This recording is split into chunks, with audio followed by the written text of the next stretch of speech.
The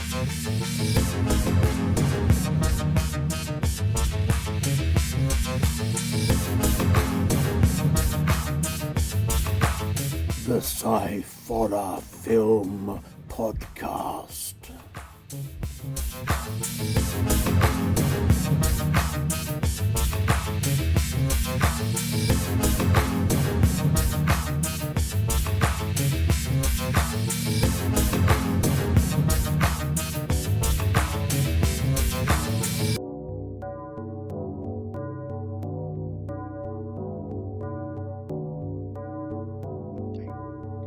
Hello and welcome to another special edition of the Sciforror Film Podcast. I am Andy Walker and I'm joined in this episode by Cassandra Haswell. How you doing? I'm good. How are you, man? I'm good. Thank you very much. It was lovely to see you at the Romford Horror Film Festival and also to see the film that you had in there, which I enjoyed a lot, I must say.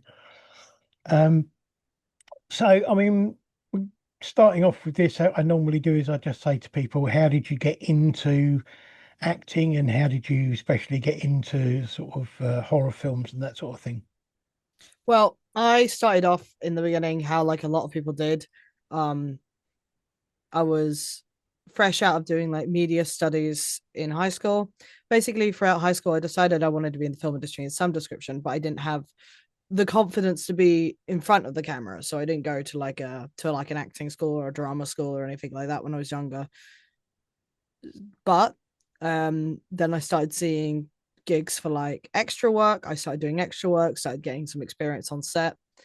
Then I took a bit of a break until I think around COVID, which is when I started training in screen acting with an online course. And then after I had a little bit of training under my belt and a little bit more confidence, that's when I really started to get into short films and the rest of it, which I think mostly there's the obvious ones like Backstage and Star Now and Mandy, where a lot of people find work.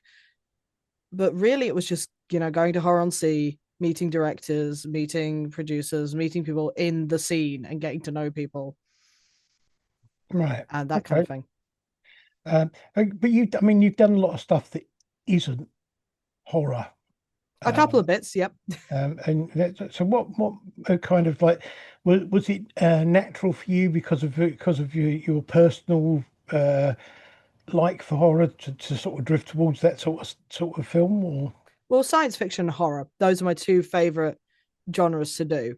right. When you say I've done stuff that isn't horror, you're probably, I imagine Draw comes to mind, right? The comedy west. Yeah, that was very odd to do. It was fun to do, but it was very, very odd to do. Yeah, I haven't seen it, but it does look a bit strange. But you've done I mean, most of your stuff has been horror or sci-fi, that sort of thing. Mm-hmm. And do you prefer horror or sci-fi, or do you not mind? Do you kind of feel drawn equally? God, that's hard. I like it when it's both. I think as a viewer, most of my favorite stuff is shows like Stranger Things or games like Resident Evil. I like it when it's both. I think the reason I like science fiction and horror so much is because I don't like things that are too real. I always say I don't, not to slam Coronation Street, but I always say I don't want to watch soaps because I don't want to be reminded of what I deal with on the day to day. Yeah, I like a little bit of a break from reality, so I think that's why I like those genres. absolutely. I get that completely. But I mean, you've done some of the stuff you've done. I kind of like it's been described, or what I've seen it described as being drama more than horror. A couple of bits, yeah. But it's still kind of like darker drama. It's not kind of like sort of a light drama piece, if you like. So I mean, do you like doing that sort of thing? The sort of thriller, dark drama type stuff as well? I'm beginning to wonder if I just agree to get beaten up all the time in some description. I think that's what's going on. Okay, fair enough. I mean, well, it's a personal preference. I think I'm drawn to intensity. I think that's the thing. Yeah. I get that completely. And you've done a few TV kind of mini TV miniseries and TV series and things like that, as well as some voice work in animation stuff Hmm. as well. How does I mean, how did you get into doing the voice stuff? Because for a lot of people, that's a completely different kind of way of working to the normal sort of acting. It is. I've always said for screen acting, it's very like close up. It's very like micro expressions. It's very like what's underneath the surface. I think not that I haven't done much theatre at all, but it's I think voice work is very comparable to theatre in the fact that everything is bigger. Right. You kind of have to approach things kind of a little bit more larger than life than you would say for screen. So I enjoy that side of things as well. I think it's important for actors to not pigeonhole themselves Yeah. Yeah. because there can be times where I mean, you get most of the screen work you get is going to be in the summer, for example. Yeah. So what can be very good with going into voice is that can go on all year round pretty much. So when it's in the winter and no one's out filming, well, people are still recording for things. People are still looking for animations, video games, all this kind of stuff. Right. Yeah. Yeah. I get that completely. Um, so the film that was on at the festival at the Romford was the Mormon's Guide to Home Invasion, which I must say I thought was excellent. I thought it was a really well made and really good film. How did you get involved in that? So I'm friends with Chris Roberts, who's the co-writer for that. And the year prior, he was talking about the 666 challenge. And I basically said to him, hey, if you do this again, I'd really like to be involved. And then I get a message about it. And then we all meet up for a Zoom call the night of the prompt and we find out what we have to do. Right. And I think the prompt was simply invasion. Oh, That's okay. all we had. That's all we had. Um, yeah, so again, just knowing people really, just meeting people, talking to people, just saying, please put me in things. Please. Maybe not that groveling, but Yeah, I was very good. I was quite interested. I just wondered if the flat that it took place in. I don't know. I got the impression that you were very comfortable in the surroundings that you were put into in that. So is that the way? Is it kind of reminiscent of the way your actual home looks? I mean, as you can see, it's very dark in here. So this Yeah. is my office and studio. Most of the stuff that we dressed the set in did come from my home. I think actually, I don't know if you can see it, but just behind me is the tapestry. You probably can't. It's so dark in here. Right. Um, the decorations, like I'm quite alternative myself. I've got a lot of gothic interests, so they asked for a couple of bits and I brought a whole suitcase that could basically just redecorate a place. So yeah, a lot of that was mine. Yeah. Yeah, that's cool. As I say, you did look like you kind of fitted in there quite happily. Um, so with your you've got not a podcast. You've got a YouTube channel, Yes, which you couple. do gaming on. Mm-hmm. Um, so have you been gaming for a long time, or is that So I got into Twitch streaming majoritively, which is when a lot of the content kind of comes from there during COVID. right? Um, so since lit- literally, yeah, February 2020. Okay. So as it struck, as I knew I was going to be inside for a little bit, I was like, okay, always enjoyed doing this. I don't have anything else to do. If there's a time to make it work, it's going to be now. Yeah, yeah, cool. No, that makes sense. That's pretty much one of the reasons why I started doing the podcast as well. So Yeah, it's a way to do it. Um, but I mean, you're on there. Are you on there every day, or you? I do about 1 to 3 times a week, just so I Oh, can balance that with my day job and with like looking for auditions and all the kind of stuff that comes along with being an actor. and the games that well, the majority of games I've seen on there have been kind of like horror sci-fi sort of Mm-hmm. games. You playing the Resident Evil game at the moment, aren't you? Yes, literally last night.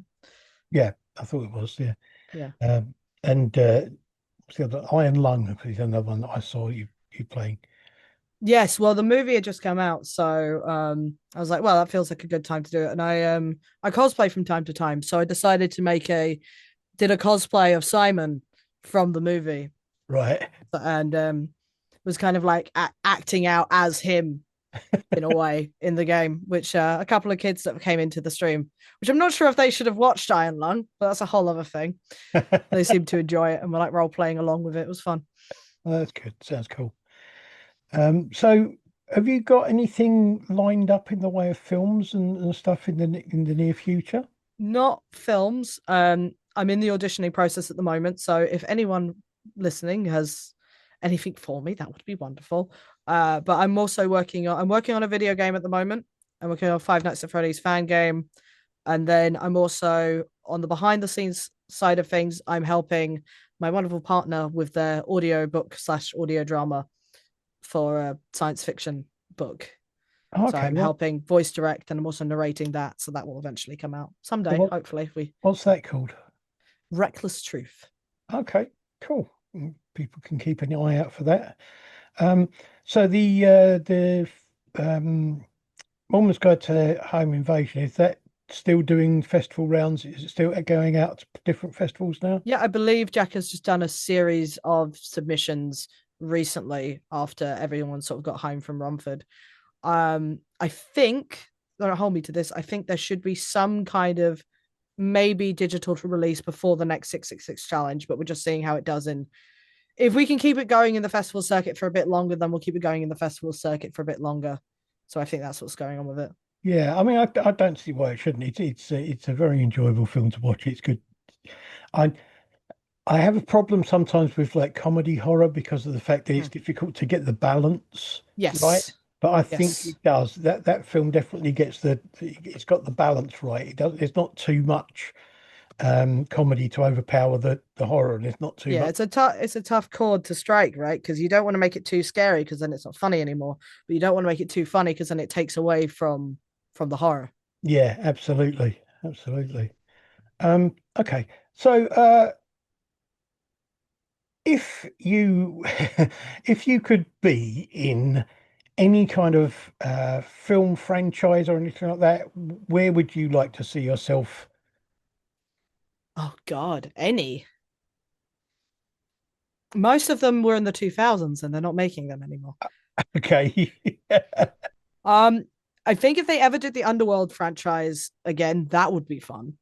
I've always Right. wanted to play a vampire, and I think I've been killed by so many men now. I really really want to kill a man in something. In like the in a totally fictional setting, obviously. Um, I don't see there's any problem with that. It seems perfectly reasonable to me.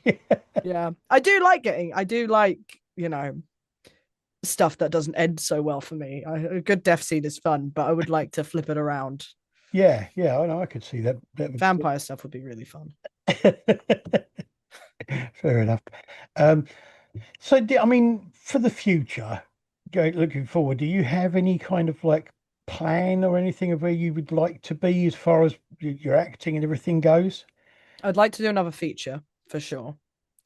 Um, I really need to start sending messages out and trying. Television is something I really want to try and conquer. Right. It's hard to get your foot in the door, but I would like to. Basically, I want to do as much as possible. That's as simple as it is. That's fair Um, enough. I'm the kind of person who likes to try multiple different mediums. So if there's a medium I haven't tried yet and Right. a type of thing that I haven't done, I want to try and go do it. If that Well, I makes mean, sense. you've got, I mean, your interest in gaming suggests sort of like a voiceover or a character in games would be Oh, an I'd love to idea. do like mocap stuff, like the kind of stuff you see in like Resident Evil or like Baldur's Gate, where they are fully physical acting and they're voice acting at the same time, and you can be transported into these like just epic, really built, fantastical worlds. I think that's a really underrated kind of Yeah. form of media at the moment. Yeah, and it's I think the problem some people have with it, it's that line between um, game and film sometimes gets blurred, and some people don't. I know I've known people who are like, no, film, that's it. Games is something totally different, and it shouldn't interact. And I kind of like don't see that myself. I think that you can have a game that could be as good and as immersive as any film. I think games are getting more cinematic now, actually, especially when you look at Silent Hill's always being made into films. You look at The Last of Us. Obviously, Resident Evil has been made into cinematic versions so many times now. Yeah, Um, Iron Lung, which has just been they're not they're not this like I feel like film adaptations early on were kind of gimmicky and corny. I feel like they're really sort of coming into their own now. yeah, and the other thing I like is the fact that film adaptations. Uh, there was a time when adaptations from games where people thought they were going to have to be sort of either all CGI or cartoon or something like that. But now I think because of the way that you can do effects, you can make them live action and still keep that kind of feel. Hmm. So I think will work going forward. Okay.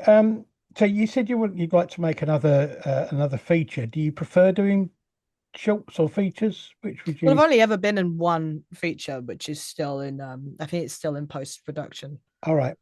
Um but yeah, I'd like to do more. I do like doing shorts, but I want to get more sort of features on my resume if I can, Okay. just because I don't have a big reason. I just like acting, and it'd be good to act for longer with a character and really sort of sink my teeth in for a little bit longer. Yeah, that's fair enough. Have you ever considered going sort of like because you were saying that when you started out um, you were behind the scenes rather than in front of the camera. Would you have you thought about sort of like making your own films and that sort of thing? I would like to. It's just about getting the time. I have a couple of scripts that I've started, and then I've gone to do like 50,000 other things, and come back 6 months later and gone, oh god, that's still there. Um, so I think it's something that I can see myself doing maybe in like a couple of years' time. Right. Um, at the moment, yeah, not right now, but maybe later. Would you trust anybody else with the script that you'd written to make the film, or would you want to just do the whole thing yourself? Uh, I think for my first couple, I'd like to give it a shot myself. I'd be down for someone sort of like helping me, but I don't think I could be a script writer. Yeah, I mean the Yeah, problem with being a script writer is the fact that quite often things get changed or tweaked, and you kind of look at it afterwards and go, "That wasn't what I wrote. That wasn't what I was thinking." yeah. I'm not sure I could Uh, do with that. and at least I know if I give it a go and it flops the first time, well, that's only on me. I'm not Yeah, sort of like I'm taking responsibility for that. I'm not like sending it off to someone and they come back to me and they go, "Oh, your film was rubbish and I like lost all this money and it's all your fault." And I'd be like, "I'm sorry, I don't know how to do this." yeah, no, I get that. I get that. I mean, I think for me, one of the biggest things would be the fact that if somebody changed something, I'd be like, well, why have you changed it? What have you done? Why have you done that? You know, and so I'm not sure I'd trust anybody else with what I'd written. Yeah. But I don't know. We'll see. I mean, it'll be good to see what you come up with. Well, the first script I tried to do, um, it was going to be something live action in the SCP universe, and I started writing it, and I went, "This is expensive. This is Yeah. like this would need to be like network level money. There was only meant to be two characters, and now there's 20. Yeah. Uh, I I yeah. I tried when we were in COVID. I tried the idea of writing a piece just for one person, Yeah. And I soon discovered that sort of like my idea was suddenly sort of no way one person could do this. I need about 15. I hear that's quite normal that the first few tries at writing a script kind of go like that. I don't know. Um, so you've got nothing coming out or in the film, the feature. You don't know anything about when that's likely to be finished. I'm not too sure. We filmed it in 2023. Okay. Um, Last I heard, we're trying to get talking to distributors, and if you know anything about that, you know what that can be like. So we're just waiting on a few things. I'm not really the person to ask, but Okay. fingers crossed is the short answer. Fair enough. Well, I hope to see you in something soon. Maybe next year at Romford or other film festivals or whatever. I hope the Mormon's Guide to Home Invasion does well at the festival on the festival circuit. It seems to be doing well so far. People have had a good reaction to it, which is really nice to see. Yeah, it's always nice to get people like talking about it Mm-hmm. and hear people's reactions to it. Um, and yeah, and I will say to people out there, have a look at Cassandra's YouTube channel, her gaming channel, and that sort of thing. Keep an eye out for um, work from her in the future. Uh, what was I going to say next? I can't remember. Anyway, thank you very much for being on the show. It's been great talking to you. It was good to No meet worries. you at Romford, and hope to see you out and about again soon. Right. Thank you to everybody for watching and tuning in, and I will see you again soon. Thank you very much. Bye.